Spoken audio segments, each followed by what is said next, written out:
Okay, so this is advanced accounting, and we start with chapter 1, of course. And here we're going to talk about the equity method of accounting for investments. So what are we talking about when we talk about investments? Well, we're talking about one company being equity securities stock in another company. So the question is, well, how do we account for that? There are different ways depending on several factors. Some of those factors being how much stock of the how much stock the investor company, that's the company who has invested in the other company, the company whose stock is invested in is the investee company. So just by going forward, we're talking terminology wise. How much, from a percentage standpoint of ownership, does the investor have in the investee company? Would be one thing to look at. And there are others as well that we'll talk about. All right, so moving on. Learning objective 1-1, we will describe in general the various methods of accounting for an investment in equity shares of another company. And so there are three methods that GAAP recognizes to report investments in other companies.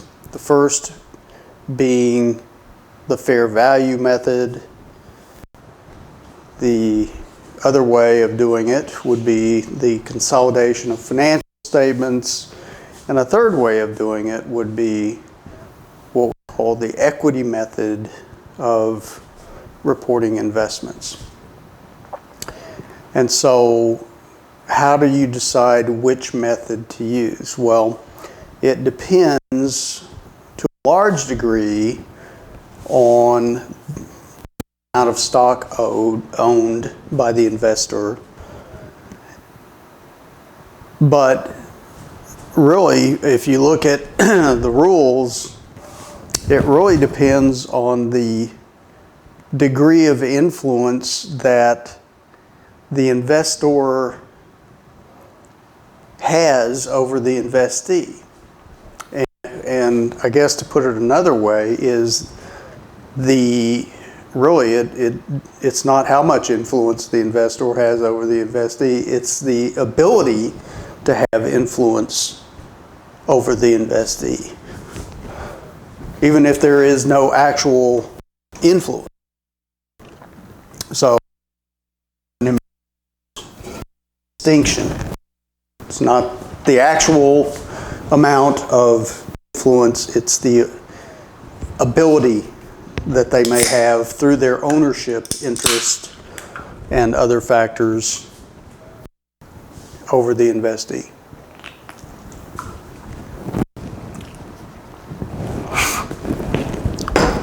All right. So let's talk about the fair value method first. Straightforward.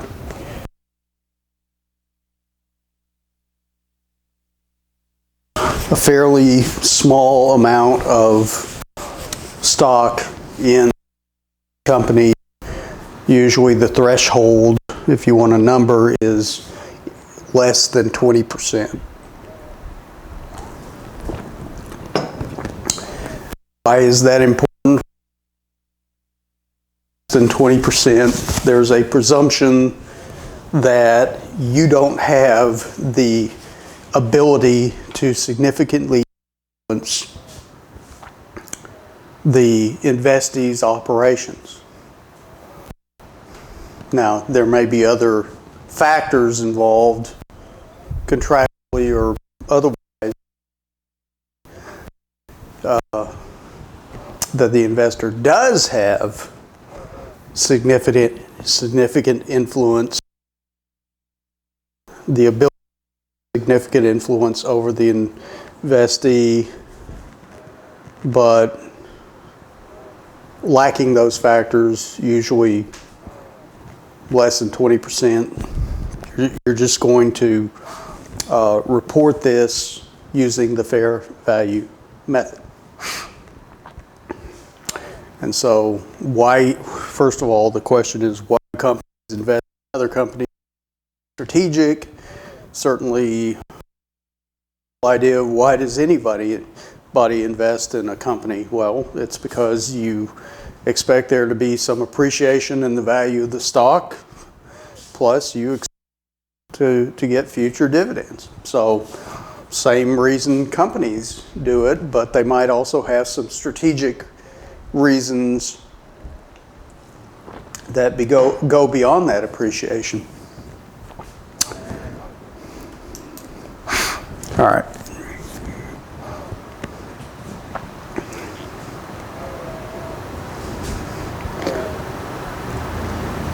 And so when you have these investments and there's no significant influence or control present, you record this investment in securities at cost originally. Makes sense, right? As you go along and you own it for a period of time, you're going to adjust the value to the fair value of the stock, value of a share of stock times the number of shares the investor owns. Now, that's how you would do it if there is a market for that share. Held company with no market, no discernible market, therefore you can't value the per share value. You're just going to keep it at cost. But if it's a marketable security that you can value through, usually it's going to be a let's say you would and look at market value for that particular share of stock is, multiply that times the number of shares the company owns, and that's your fair value at that date.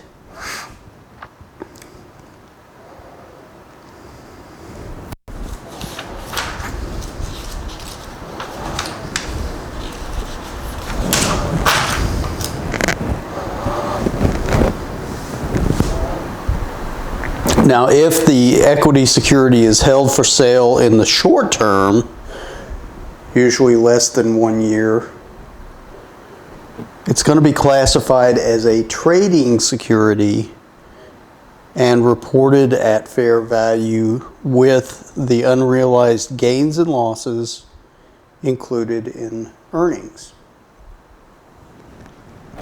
Now, a different type of equity security that you might hold is called an available for sale security. That's when you hold it for a longer period of time,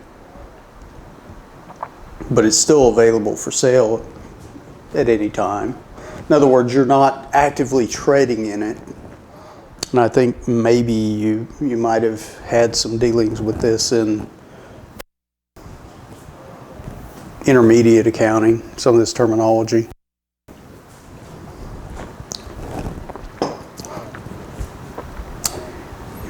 And so, again, looking back at equity securities held for sale in the short term, if you can determine the fair value, any unrealized gains due to appreciation is included in earnings. plus if you have any dividends, you include those in earnings. Equity securities not classified as trading securities are classified as available for sale. They're also reported at fair value.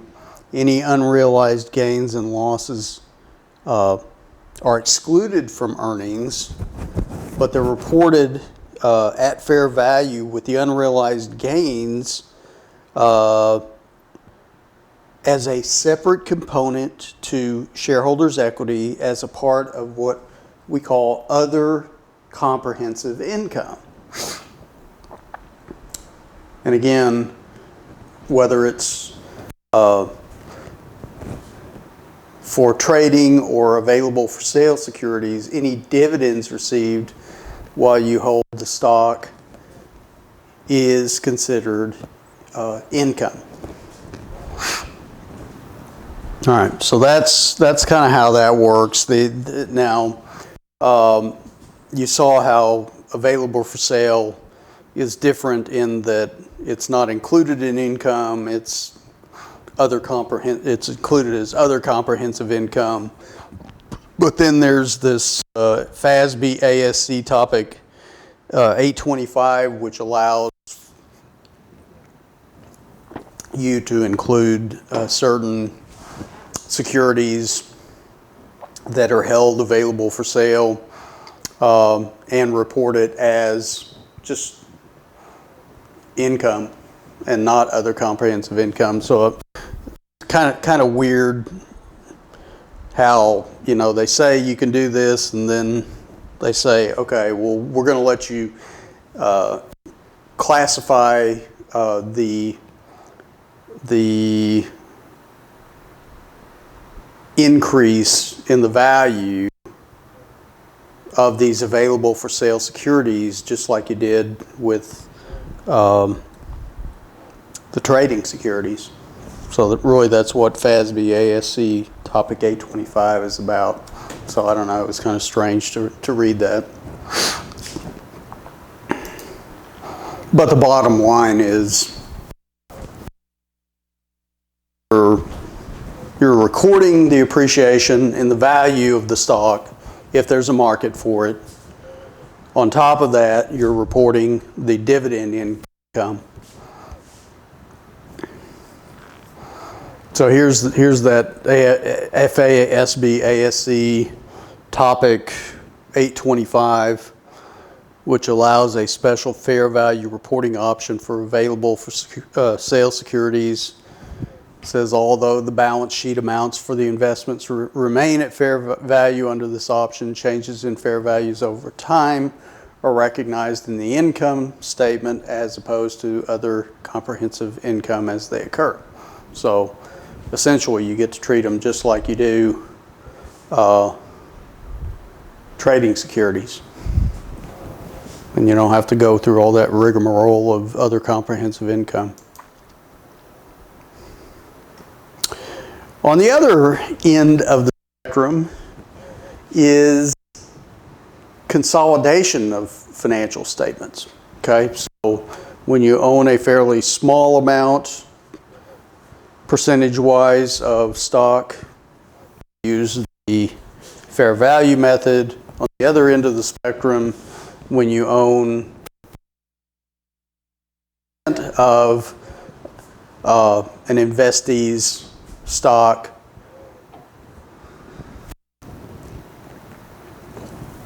you must consolidate the financial statements of the investor and each investee in which the investor owns a greater percentage, well, a percentage greater than 50%, because at that point, barring some proof otherwise,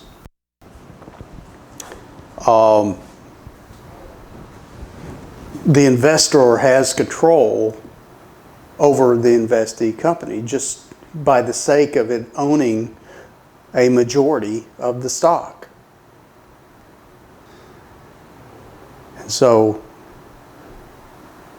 consolidation is required when the investor's ownership exceeds 50%. The exception is when control does not rest with the majority investor.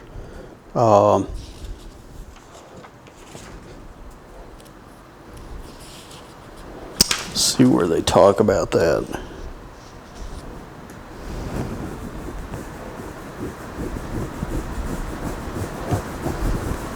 I think there was an example of a company in here that owned 60% stock of a company, and it was some telephone company, and they owned, and Bell South owned the other 40%, and it was shown that these parties had pretty much equal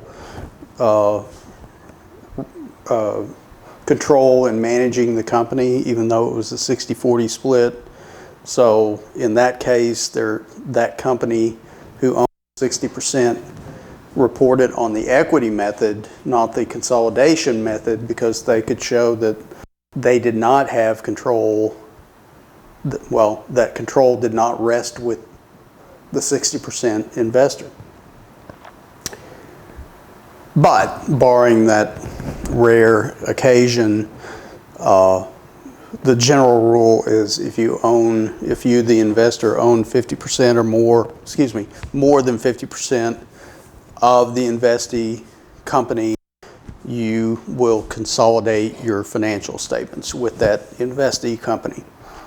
So it's one set of financial statements prepared to consolidate all the accounts of the parent and all of its controlled subsidiaries. That's any subsidiary that they own greater than 50% in.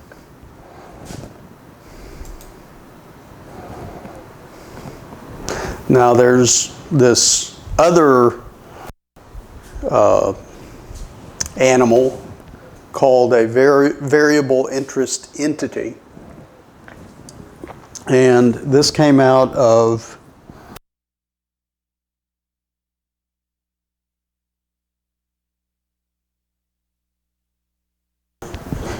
where they create these companies that technically, from an ownership standpoint, weren't controlled by Enron. They were controlled by, like,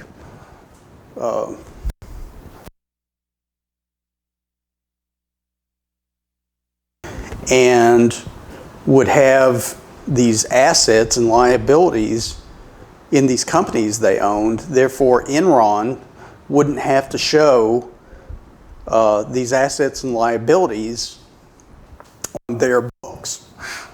But they controlled those assets, and they controlled their officers did with those assets. So that's why they put this variable interest entity requirement in play.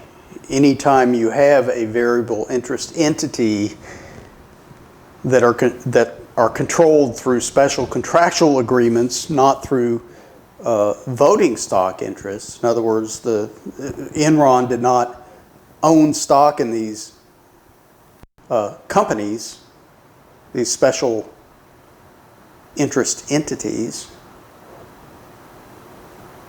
but they controlled the assets and the liabilities that the SIEs had. And so in that case,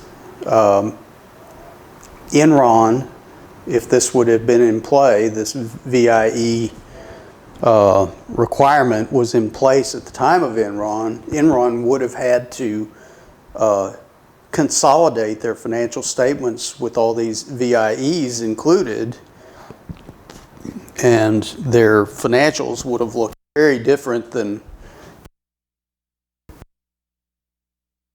So this is all about off-balance sheet shenanigans, financing, and stuff like that to prevent that type of misuse.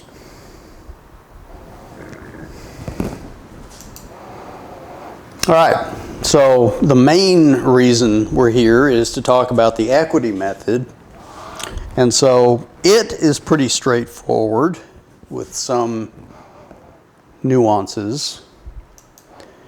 And so you use the equity method when the investor company has the ability to exercise significant influence on the investee company's operations. And this is true whether or not the investor is actually exercising significant influence on the investee. It's whether or not they have the ability to, not whether they actually are. So that's key.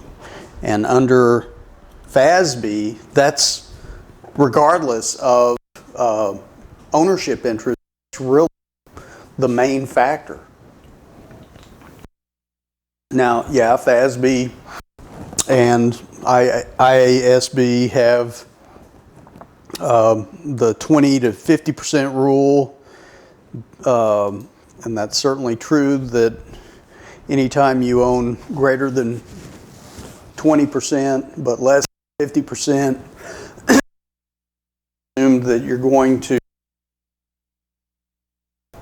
have the ability to significantly influence the investee, but there's many factors that you might look at to determine the contrary.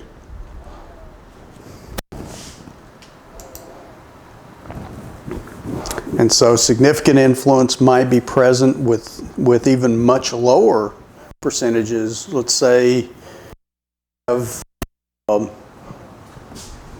a supply, the investor has a supply agreement with the investee that's exclusive and, can wield some influence that way. But they only own 15%. So, there might be other factors involved where you have even less than 20% owner by the investor, but other factors show that they either do wield significant influence or and again, that's not it. That's if they do, they do, and certainly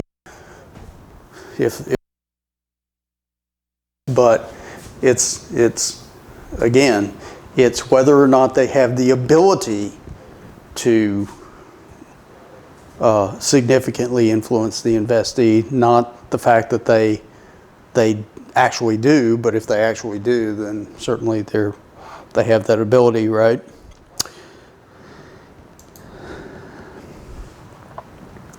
So under the equity method, what the investor does is, as the investee reports income or loss, they take their share of the investee's income or loss based upon their ownership percentage of the investee.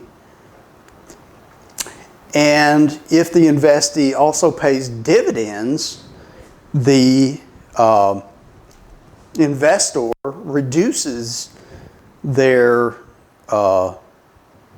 ownership interest by the amount of their portion of the dividends.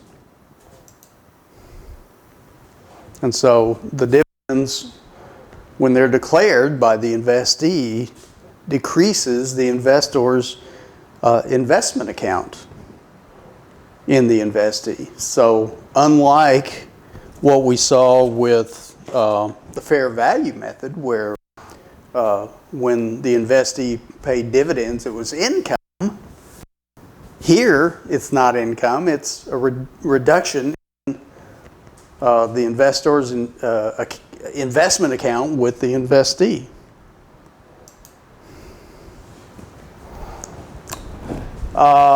IASB Standard 28 basically declares the same thing that FASB does, so it's kind of redundant, but just so you know, it's all all about the same. All right, learning objective 2. Identifying the sole criterion for applying the equity method of accounting and guidance in assessing whether the criterion is met. Again, it's whether or not you have the ability to significantly influence the operations of the investee. Now, what might be some factors that you need to look at? Well, representation on the investee's board of directors. If you have representation, there's a greater chance you could significantly influence their operations. Participation in the investee's policy-making process. Certainly, the more participation involved by the investor, the greater chance that they could significantly influence the operations of the investee. Material intra-entity transactions. Again, things such as lots of sales between investor and investee. Interchange of managerial personnel. Loaned executives, that sort of thing. Technological dependency. It may depend on what the other ownership percentages are in the investee. Let's say the investor owns 25% in the investee, and none of the other shareholders own more than 5%. Well, that's probably going to look like the investor with 25% ownership has the ability to significantly influence the investee because no other shareholder comes even close to having that ability, at least from a percentage ownership standpoint. Again, these are factors to look at. None are necessarily more important than the others.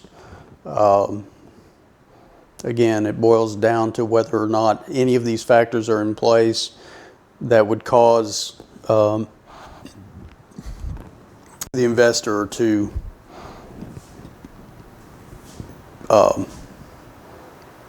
have the ability to significantly influence.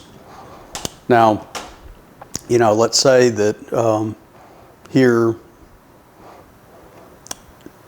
the investor has decided not to have, they've waived the right to have anybody on the investee's board of directors. Well, that would influence, that would indicate that they have no ability or very little ability to significantly influence their operations. So again, you can look at this a couple of different ways.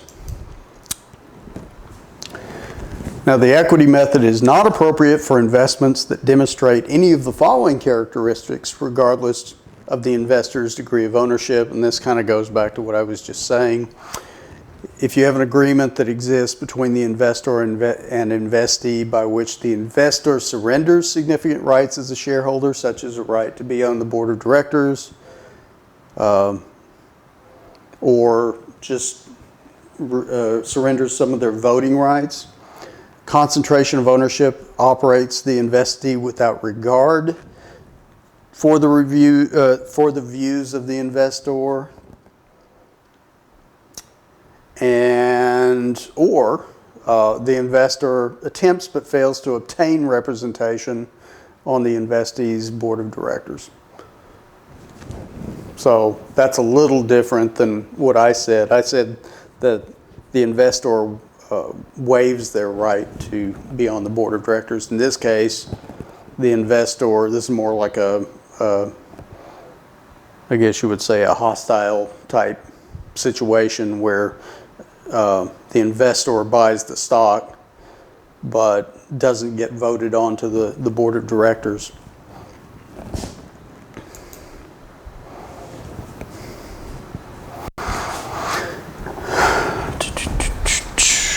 Let's see here. Oh, here they're just, this kind of gets back to what I was talking about with, I think it was AT&T and Bell South. I forgot the name, AT&T. For some investments that fall short of or exceed the 20 to 50% ownership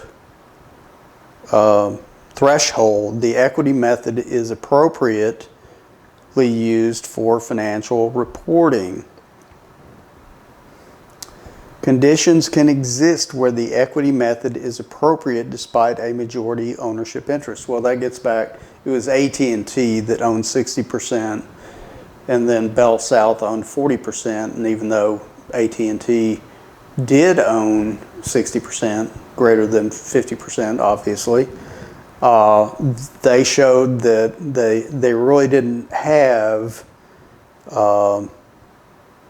well, it was more appropriate for them to use the equity method because they really didn't have,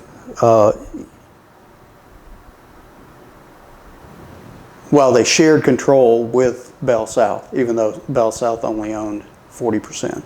So even though it was a 60-40, they basically, from a management standpoint, treated it as a 50-50 type proposition or ownership structure when it came to managing the company. So in that case, AT&T used the equity method even though they own 60%.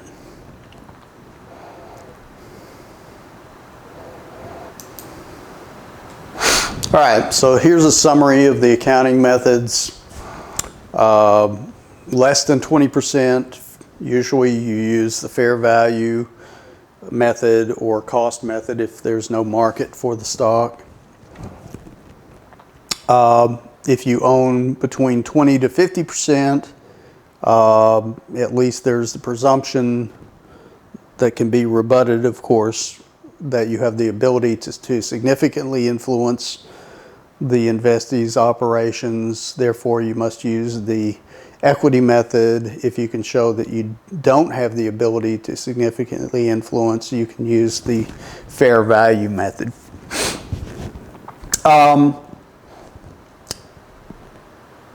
If you own more than 50%, then you have control through voting interests, and you must use the consolidated financial statements unless, such as in the AT&T example, you can show that you don't have control through voting interests, in which case you can't use the fair value method, but you can use the equity method. But unless you have an AT&T type of situation, when you own more than 50%, you're going to have to consolidate your financial statement with the investee subsidiary. And then there's the variable interest exception as well. In that case, you must use consolidated financial statements. There's no ifs, ands, or buts on that one. Now, how do you account for an investment using the equity method? Well, the investor increases the investment account as the investee earns and reports income. The investor uses the accrual method to record investment income, recognizing it in the same period as the investee earns it. The investor decreases its investment account's carrying value for the share of any investee cash dividends.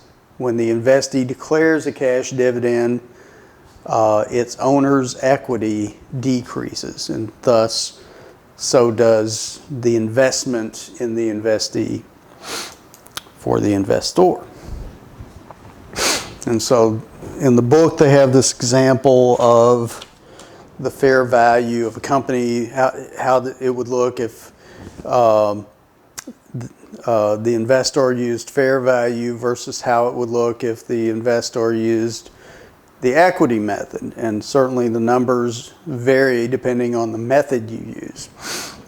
And so, not really going to go through it, but again, if you're using the fair value method and you've got a stock that has a market value, you're going to look at the market value on, let's say, December 31st, the year end, to determine what value you have, what carrying amount, and depending on what the carrying amount was at the beginning of the year, you're going to have some sort of fair value adjustment to stockholders' equity, or to income. Here, it's an available for sale security, so it's a fair value adjustment to shareholders' equity.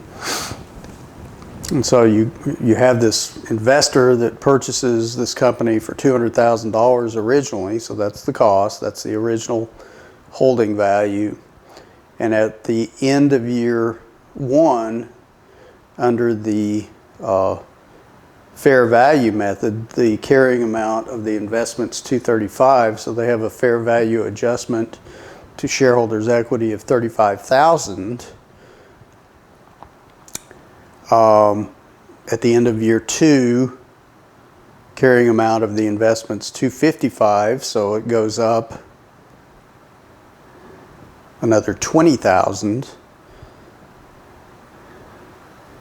And then year three, carrying amount is $320,000, so it goes up another $65,000. And then you've got dividend income on top of that the investor is going to show as income. Now compare that with the equity method there in the right-hand side. You start out with $200,000, and again the income, you have to look at the income over on the left-hand side. $200,000, this company, the investor owns 20%, so their portion of that is $40,000, but there's a $10,000 dividend that reduces the carrying amount by 10. So 200 is your starting point, plus 40 minus 10 equals a carrying amount of the investment of $230,000 at the end of year one. You go to year two, $300,000 is the income of the investee, so their portion is $60,000, but there's a $20,000 dividend to the investor, so they have to reduce the 60 by 20, so the net effect is an increase of 40. So from 230 at the end of year one to 270 at the end of year two. So anyway, you can see, I guess the whole point of this is to show how you got different numbers depending on which method you use. And that's the whole point of this.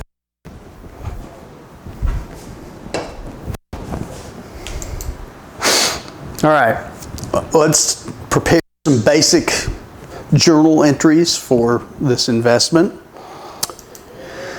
And so again, we've got this company owning 20% interest, purchased January 1 of 2014 for $200,000. The investee reports net income of $200,000 at the end of year one, $300,000 at the end of year two, and $400,000 at the end of year 3. They also declared dividends of $50,000 at the end of year 1, $100,000 at the end of year 2, and $200,000 at the end of year 3.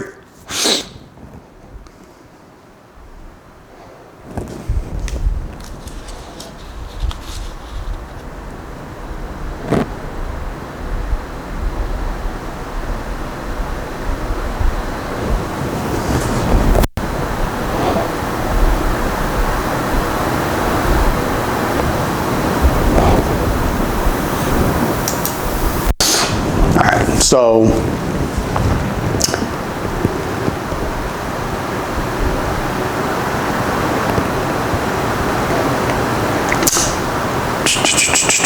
what they should have done is started this out with the $200,000 investment in Little Company, but they didn't do that. They went right to the end of year 1. So anyway, your original entry would be investment in Little Company, $200,000, and then equity and investee in. Well, actually, it would be what? Cash, right? Would be your debit or credit. Excuse me. Your debit would be investment in Little Company, and your credit would be cash for $200,000. All right. So end of year 1.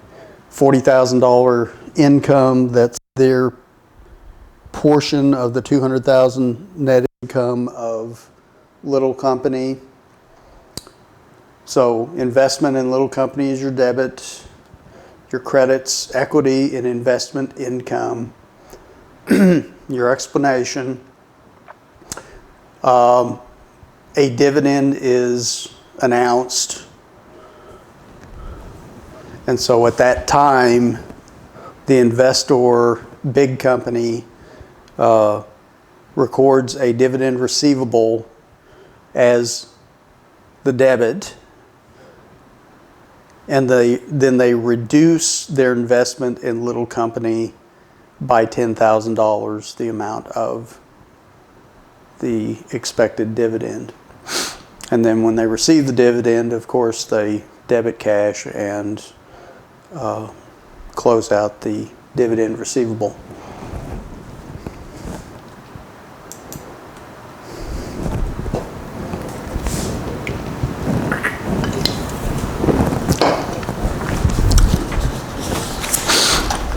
All right, the last thing we want to do on this go around, then tomorrow I'll do another lecture on the remainder of the chapter.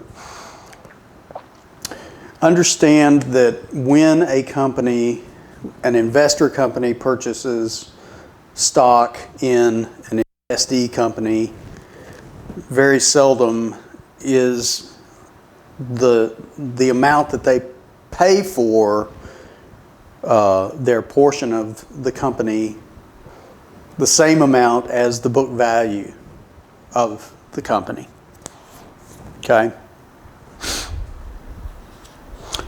Why is that? It's because there's other intangibles involved that may enhance the value beyond just the book value of the company. Remember that, we have on the balance sheet your assets, liabilities, and what's left over is the net assets, right? But there's more to a company than that. Those are historical reporting numbers and may not indicate the true value of the company. Assets can actually increase in value, even though you might be depreciating them on your balance sheet. You can have a significant amount of goodwill built up in reputation, customer service, things like that. A book of business. So there's all kinds of things that make the actual worth of the company more than what's on the books. And so seldom will an investment amount pay or an amount paid for an investment in a company be the same as its book value, is my point. And so learning objective 4, we're going to allocate the cost of an equity method investment and compute amortization expense to match revenues recognized from the investment to the excess of investor cost over investor book value. All right. So fair values of specific investee assets and liabilities can differ from their book values, my point. Excess payment can be identified directly with those accounts. If the purchase price exceeds the fair value, future benefits are expected to accrue from the investment due to estimated profitability of the investee or the relationship established between the two companies. The additional payment is attributed to an intangible asset referred to as goodwill rather than any specific investee asset or liability. All right, so what they're saying there essentially is there might be certainly assets that are recorded at cost, historical cost on the investee's books, but they may actually be worth more, and the investor might be willing to pay more for those assets in their initial purchase price. But then on top of that, there may be other intangible paying more for an investment in the investee company, and those things are tied to such things as, like I said, reputation, a book of business, future prospects of the investee company, things like that. Those can't be tied to a tangible asset. They're tied to an intangible asset, and as such are considered goodwill. Okay? And so to the extent you can of fair value cost by the investor over the investees, and it can be tied to particular specific assets, then you can take those assets and amortize that excess cost in life of those assets. But if any part of or portion of that excess cost is tied to intangible goodwill, then that can't be amortized. That just sits there, and we'll talk about what you do with that here shortly or sometime in the future. All right, so best thing to do is give you an example. Assume Grande Company is negotiating the acquisition of a 30% interest in the outstanding shares of Chico Company. Chico's balance sheet reports assets of $500,000, liabilities of $200,000 for a net book value of $200,000. Okay, so if Grande was just to purchase 30% based upon net book value, they would purchase $60,000, right? Would be the purchase price. But what they say here is, after investigation, Grande determines that Chico's equipment is undervalued in the company's financial records by $60,000. Also, one of its patents is undervalued by $40,000. So there's an additional $100,000 in value over book value in Chico Company from these two assets. So by adding these valuation adjustments to Chico's book value, Grande arrives at an estimated $300,000 worth for the company's net assets. Based on the computation, Grande pays $125,000 for 30% of the investee's outstanding stock.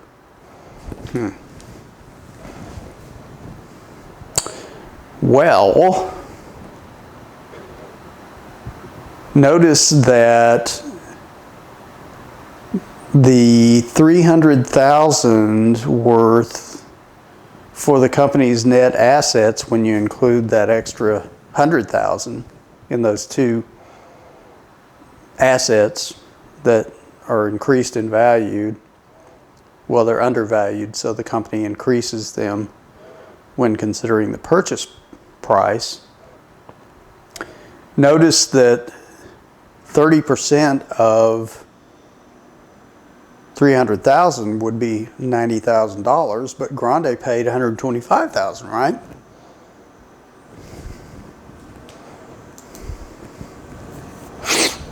So we'll see why that is here in a second. When purchase price is greater than book value and investment acquired, the difference must be identified. The assets may be undervalued on the investee's books because the fair value of some assets and liabilities are different from their book values, as I explained before.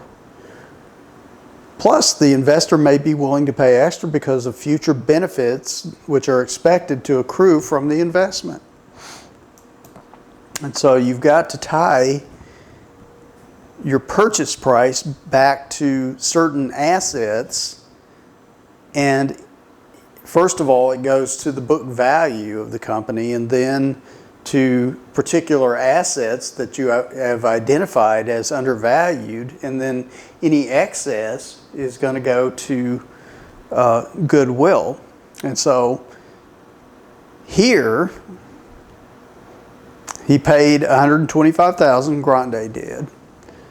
The percentage of book value acquired is the $200,000 excess times 30%.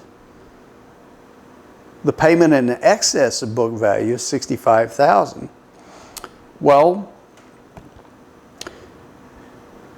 what you do is you take the $60,000 undervaluation of the equipment and multiply that times 30. That allocates $18,000 of the payment in excess of book value to the equipment,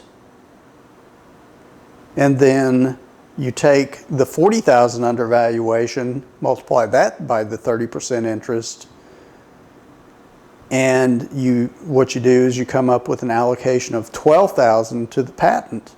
Well, 18 plus 12 is only $30,000,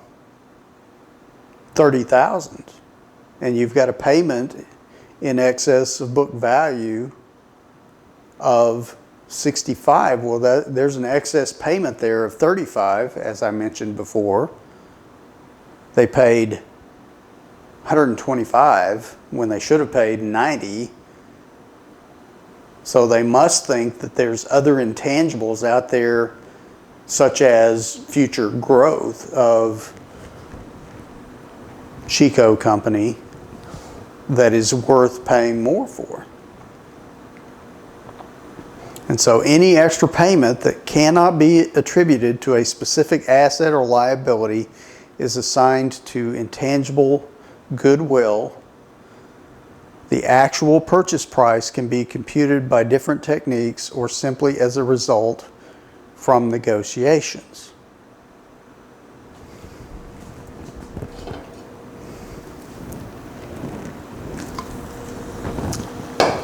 Now, why would it be better to be able to tie most, if not all, of this excess payment to specific assets versus goodwill? Well, the reason why is because if it's tied to specific assets, you get to amortize the expense every year The cost of this excess payment identified to specific assets. In other words, for equipment, you get to amortize this $18,000. I believe they have a 10-year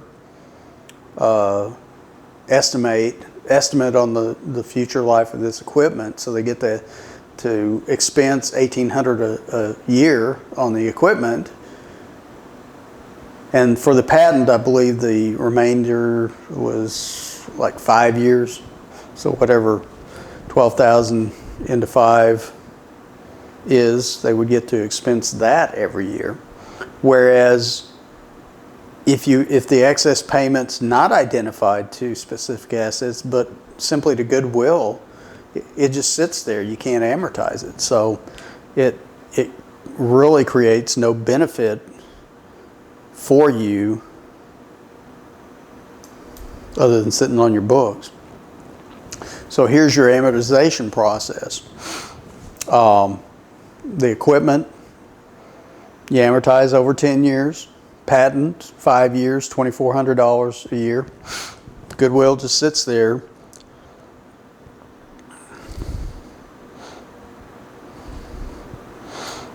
Now, with goodwill, what you would do is you would test for decline in value and impairment, just like what you may have learned in intermediate accounting. Well, I'll take that back.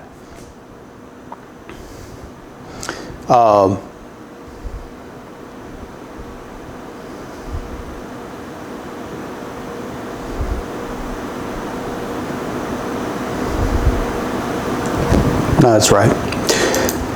Okay. I think we're going to stop there. I will pick up tomorrow with Learning Objective 5.